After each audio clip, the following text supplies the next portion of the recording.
57 নং কাদং গাঁও পঞ্চায়তৰ ভোট গণনাৰ ফলাফলত বিসংগতিৰ বিৰুদ্ধে ৰাইজৰ প্ৰতিবাদী সমদল বিধায়ক জাকিৰ হুছেইন সিকদাৰ মুৰ্তাবাদ আশৰাফুল হুছেইন মুৰ্তাবাদ ধ্বনিৰে উত্তাল প্ৰতিবাদ কাদং গাঁও পঞ্চায়তৰ আঞ্চলিক সদস্য পদৰ ভোট পুনৰ গণনাৰ দাবী ৰাইজৰ সত্যঘোষিত পঞ্চায়ত নিৰ্বাচনৰ ভোট গণনা কেন্দ্ৰ কৰি বৰপেটা জিলাৰ 57 নং কাদং গাঁও পঞ্চায়তৰ আঞ্চলিক সদস্য পদৰ ভোট গণনাৰ ফলাফলত বিসংগতিৰ বিৰুদ্ধে প্ৰতিবাদী কাৰ্যসূচী ৰূপায়ণ কৰা পৰিলক্ষিত হয়। প্ৰতিবাদী সমদলকাৰীয়ে অবৈধ প্ৰতিনিধি বৰ্জন কৰক, বিধায়ক জাকিৰ হুছেইন সিকদাৰ গৌবেক, বিধায়ক আশৰাফুল হুছেইন হাই গণতন্ত্ৰ ৰক্ষা কৰক, শাহিদা খাতুনৰ ন্যায় লাগে, ভোট গণনাৰ বিসংগতিৰ তদন্ত কৰক, কংগ্ৰেছৰ কাৰ্যকৰী সভাপতি জাকিৰ হুছেইন সিকদাৰক অপসাৰণ কৰক ধ্বনিৰে আকাশ বতাহ উত্তাল কৰি তোলে। নিউজ ডেস্ক ৰিপোৰ্ট বি সংবাদ। আসসালামু আলাইকুম, নমস্কাৰ।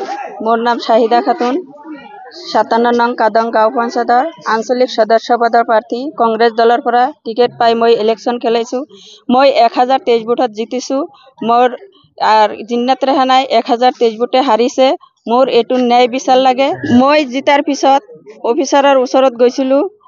যোৱাৰ পিছত মই ক'লোঁ যে মই জিতিলোঁ, তেনেহ'লে এটা ৰিচিপ্ট দিয়ক, উইনাৰ স্লিপ দিয়ক। সি কৈছে এতিয়া নহ'ব, 2টা বজাত আহিব।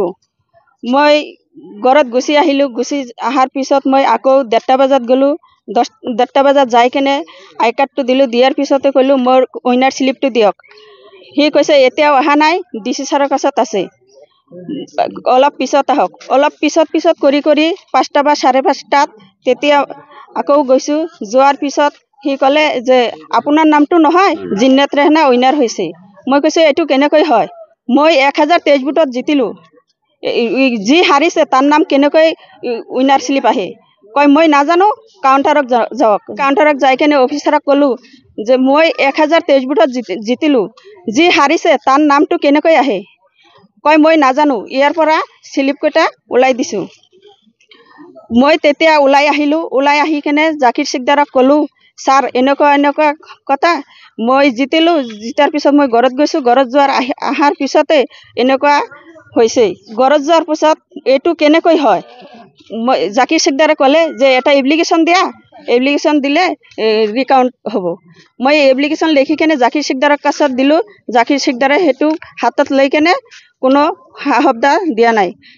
মই কৈছোঁ, জাকিৰ সিকদাৰৰ হাতত ধৰি ভৰিত ধৰি কৈছোঁ যে ছাৰ এইটো ৰিকাউণ্ট কৰি দিয়ক। সি কয় মোক মই ব্যস্তত আছোঁ। সি ব্যস্তত কৈ থাকি আৰু মোবাইলখন চাই থাকি একো মোক সহযোগিতা কৰা নাই।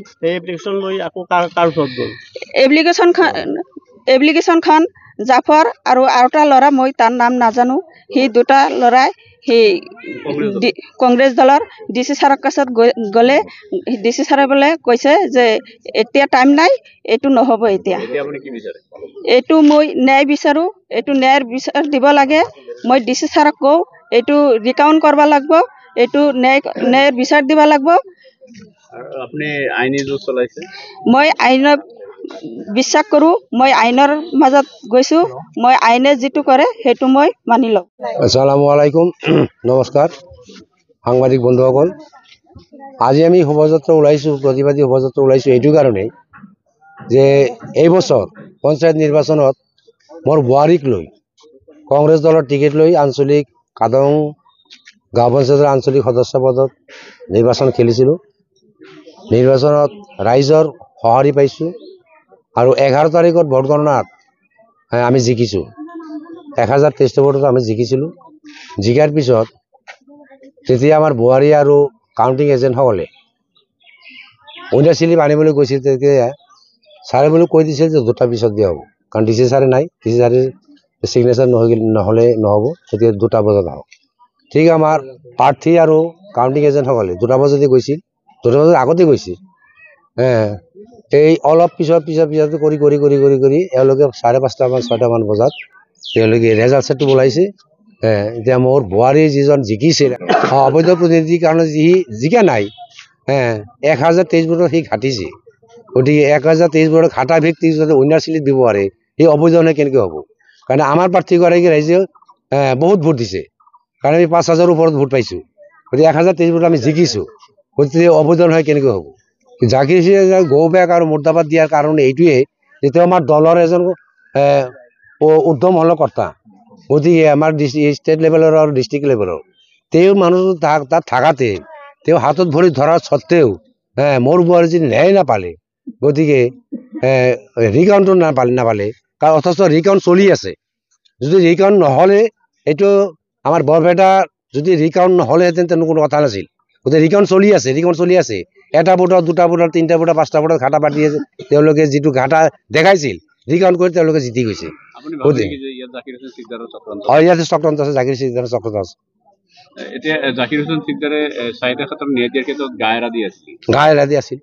গা এৰা দি নাথাকিলে তাৰ দলৰ এজন কৰ্মী 1023 ভোটত জিকিছে। নহ'লে আপোনাৰ DC ছাৰক MLA এটা বিধায়ক এজনে যদি DC ছাৰক ৰিকাউণ্টৰ কাৰণে কয়, কোনে নিদিব? ইয়াৰ পাছত আপোনালোকে কি পদক্ষেপ ল'ম বুলি ভাবিছে? পদক্ষেপ আমি ন্যায়ৰ আশ্ৰয় ল'ম। ন্যায়ালয়ৰ আশ্ৰয় ল'ম, আমাৰ বিশ্বাস আছে ন্যায় পাম আমি।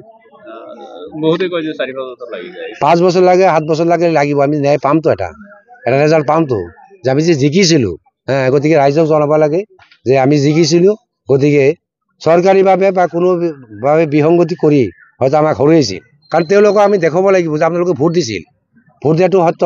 গতিকে ভোট দিছিল, গতিকে ভোট দিয়াটো সত্য। গতিকে আমি যেতিয়া আইনৰ সহায় লৈ যেতিয়া আমি জিকি আহিম, তেওঁলোকে আমি এইটো কথাটো জনাব পাৰিম আৰু তেওঁলোকে বুজিব যে যিজন প্ৰাৰ্থীক অন্য শ্লিপ দিছে তেওঁ যে অবৈধ এজন, অবৈধ প্ৰাৰ্থী এজন। গতিকে এইটো ৰাইজেও জানিব। সেইদিনা আচলতে যিটো আপোনাৰ এওদেৱৰ প্ৰাৰ্থীজনে যিটো আমাৰ কংগ্ৰেছ এজেণ্টৰ বিষয়ে ইলিগেশ্যন লগাইছে যে আমি জোৰজবস্তি সিহঁতক হাৰাশাস্তি কৰিছোঁ, তাতে আচলতে এইটো এটা একদম গোখাত মিছা কথা। কাৰণ তাতে আমি অকলে এজেণ্ট নাছিলোঁ, সব দলৰে 10টাকৈ এজেণ্ট আছিলে, জিলা পৰিষদৰ এজেণ্ট আছিলে। গতিকে কাউণ্টিংটো 5 ঘণ্টা ধৰি হৈছে। গতিকে 5 ঘণ্টা ধৰি হোৱাৰ পিছত তাৰপিছত আমি সব এজেণ্টে মিলি ফালে কোন চেণ্টাৰত কোনে কিমান ভোট পালে সব আমি হিচাপ নিকাচ কৰি দুই পক্ষে একেলগে কৰি তাৰপিছত হাৰা জিতা হৈছে। 1023টা ভোটত আমাৰ কংগ্ৰেছৰ প্ৰাৰ্থী চাহিদা খাতুনে জিকিছিলে আৰু এওদেৱৰ প্ৰাৰ্থী জিন্নাত ৰেহানে হাৰিছিলে। সিহঁতে একেলগে আলোচনা কৰাৰ পিছত সিহঁতে হাৰ মানি লৈ তাৰপিছত আপোনালোকে সিহঁতে গুচি আহিছে। তাৰপিছত যেতিয়া আমি ঘৰলৈ গুচি আহিলোঁ বা অ'নাৰশ্বিপৰ কাৰণে গৈছিলোঁ আমি, তেতিয়া আমাৰ অফিচাৰবিলাকে জনালে এতিয়া দিয়া নহ'ব আৰু আপোনাৰ মিনিমাম 2-3 ঘণ্টা পিছতহে দিয়া হ'ব, 12টাৰ পিছত। আমাৰ একাউণ্টিংটো শেষ হৈছিল ৰাতিপুৱা 5 বজাত। আমি ক'লে যে আপোনালোকে 12টাৰ পিছত আহিব। সেই হিচাপত যেতিয়া যোৱাৰ পিছত আমাৰ প্ৰাৰ্থীজনে যেতিয়া 1:30-2টা মানত গৈছে, সিহঁতে দিম বুলি কৈ 2 ঘণ্টামান ৰখাইছে। 4টামান বজাত কয় যে আপুনিতো জিকা নাই, জিকিছে জিন্নাত ৰেহানে। তেতিয়া আমাৰ কেণ্ডিডেটজনে ক'লে কি মইতো 1023টা বছৰ জিকিছোঁ, ৰাতিপুৱা হিচাপ কৰি আপোনালোকে কৈ দিছে আমাৰ এজেণ্ট আছিল, সিহঁতৰ এজেণ্ট আছিল। যিয়েই নহওক সিহঁতে এইটো বস্তু মানি নল'লে। তাৰপৰা আমি ৰিকাউণ্টিং খুজিলোঁ। তাতে আমাৰ দলীয় শীৰ্ষ পৰ্যায়ৰ নেতাৰ প্ৰদেশ কাৰ্যকৰী সভাপতি জাকিৰ হুছেইন চিকদাৰে চাহেব আছিলে আৰু আপোনাৰ এওদেৱৰ আছৰাফুল হুছেইন এনেকুৱা আছিলে, MLA আছৰাফুল হুছেইন আছিলে। সকলোৰে সন্মুখত আমি বাৰে ৰিকাউণ্টিং খোজাৰ পিছতো আমাক ৰিকাউণ্টিং নিদিলে, অথচ বেলেগ হেৰিত ৰিকাউণ্টিং দি আছে। আমি বাৰে ক'লোঁ, আমাৰ দলৰ ফালৰ পৰা ক'লোঁ যে আপোনালোকে এটা চেষ্টা কৰি আমি ৰিকাউণ্টিং দিয়ক, কিন্তু আমি দলৰ ফালৰ পৰা কোনো ধৰণৰ সেনেকুৱা সঁহাৰি পোৱা নাই বা DC ছাৰক বাধ্য কৰাব নোৱাৰিলে। এতিয়া আচলতে এইটো অন্যায় হোৱা বুলি ভাবি নেকি? অন্যায় মানে আপোনাৰ ইয়াতকৈ আৰু চৰম অন্যায় হ'ব নোৱাৰে। হয়, সেইটোতো হয়, কাৰণ এজনে 1023টা ভোটত জিকিছে, প্ৰত্যেকটো চেণ্টাৰত আপোনাৰ হিচাপ আছে। গতিকে ৰিকাউণ্টিং কৰিলে তেতিয়া লগে ওলাই পৰিলে হয়। আৰু ৰিকাউণ্টিংটো আমি আইনমতে বৈধভাৱে পাওঁ, কিন্তু আমাক ৰিকাউণ্টিং কিয় নিদিলে সেইটো আমাৰ অফিচাৰ আৰু আমাৰ দলৰ যিবিলাক নেতা আছিল সিহঁতে ভালকৈ গম পাব। মোৰ এটা সন্দেহ, ইয়াতে কিবা এটা সকলোৱে মিলিজুলি কিবা এটা খেলিমেলি কৰিছে। মই নিজে এজেণ্ট আছিলোঁ, মইতো বাহিৰত থকা নহয়, মই নিজে মোৰ চকুৰ সন্মুখতে এইবিলাক হেৰি কৰিছে। তাৰপিছত আপোনাৰ যিটো বেলট কাউণ্টিং হোৱাৰ পিছত এটা ডাটা শ্বীট ওলায়, ডাটা শ্বীটত কোনে কিমান ভোট পালে লিখে, আমাক এজেণ্টক তাৰপিছত সেইটো বস্তু চাই প্ৰমাণ কৰাৰ পিছত চহী কৰিব দিয়ে। চহী কৰি আমি আৰু এইটো লিখি লৈ আহোঁ। তাৰপিছত কেনেকৈ ক'ব? ইয়াতেতো মোৰ অকলে নহয়, মোৰ নিচিনা আৰু 20টা-30টা এজেণ্ট আছিলে, সকলোৰে ভুল হ'ব নেকি? আমিতো সকলোৱে মিলাইছোঁ না। পিছত আপুনি কাৰ এজেণ্ট আছিল? মই আপোনাৰ কংগ্ৰেছ দলৰ চাহিদা খাতুনৰ এজেণ্ট আছিলোঁ। আমি যেতিয়া আমি প্ৰথম ওলাই আহিলোঁ তেতিয়া ঠিকে আছে, সকলোৱে মিলিছে। নেক্সট যেতিয়া ফলাফলটো এনেকুৱা আহিল, সিহঁতেও আচৰিত হৈ গৈছে যে কেনেকৈ হ'ব এইটো হ'ব নোৱাৰে। যি 2টা চেণ্টাৰত আপোনাৰ ওলট পালট কৰিছে, সেইটো চেণ্টাৰত আপোনাৰ এতিয়াৰ পৰা নহয়, যুগ আগৰে পৰা কংগ্ৰেছত 80%-90% ভোট পায়। সেই দুটা চেণ্টাৰতে উল্টা পাল্টা কৰি দিছে। উল্টা পাল্টা কৰিছে মানে আমাৰ প্ৰাৰ্থী সেইটো চেণ্টাৰ দুটা চেণ্টাৰটো, এটা হ'ল আপোনাৰ 5 নম্বৰ টাপাজুলি আৰু এটা হ'ল আপোনাৰ 7 নম্বৰ চনপুৰা। সেই দুটা চেণ্টাৰত আমাৰ প্ৰাৰ্থীয়ে টাপাজুলিত ভোট পাইছিল 481টা 481 আৰু UDFৰ প্ৰাৰ্থীয়ে ভোট পাইছিল 140 সেইটো কৰিছে 140টা আমাক ইফালে দিছে ডাটা চিটত আৰু আপোনাৰ 481টা আপোনাৰ UDFৰ প্ৰাৰ্থীক সেই ডাটা চিটত দি দিছে। আৰু চনপুৰাত আপোনাৰ ভোট পালে আমাৰ প্ৰাৰ্থীয়ে 426টা, সেই 426টা UDFক দিছে আৰু UDFে ভোট পাইছিল 204টা, সেইটো 204টা নি আমাক দিছে। হৈ গ'ল উল্টা পাল্টা কৰি দিছে। এনেকুৱাটো কথা হয় নেকি 10টা টেবুলত একেলগে হেৰি হয় আৰু 10টা টেবুলততো আপোনাৰ প্ৰত্যেকটো চেণ্টাৰতো দুটা দুটাকৈ বাকচ নাথাকে, য'ত ভোট কম তাতে এটা বাকচে থাকে। গতিকে 10টা চেণ্টাৰত আপোনালোকে জানে এইবাৰ ৱাৰ্ড মেম্বাৰত 10টা ৱাৰ্ড মেম্বাৰৰ প্ৰথমতে সিহঁতৰ ওলায়, ৱাৰ্ড মেম্বাৰৰ ৰিজাল্টটো আগত ওলায়, তাৰপিছত হ'ল আপোনাৰ আঞ্চলিক পঞ্চায়তৰ যিটো, তাৰপিছত হ'ল জিলা পৰিষদৰ। গতিকে জিলা পৰিষদে কেনেকৈ পালে? জিলা পৰিষদতো UDFৰ এজেণ্ট আছিলে, কংগ্ৰেছৰ আছিলে, BJPৰ এজেণ্ট আছিলে। গতিকে এইটো একদম গোখাট মিছা কথা, এইটো এটা খেলি মেলি যে আপোনাৰ বৰমূৰীয়াসকল কৰিছে 100%, ইয়াতে কোনো হেৰি নাই। কাৰণ আমি কিয় কৈছোঁ, যেতিয়া আমি ৰিকাউণ্টিং খুজিলোঁ সিহঁতৰ এক্টিভিটিছত গম পাইছোঁ যে ৰিকাউণ্টিংটো আমাক নিদিয়ে, সিহঁতে প্লেনিং কৰি এইটো কৰিছে, যাৰ কাৰণে আমাক ৰিকাউণ্টিং দিয়া নাই। অথচ ৰিকাউণ্টিং আৰু তেতিয়াও চলি আছে কেইবাটা চেণ্টাৰত।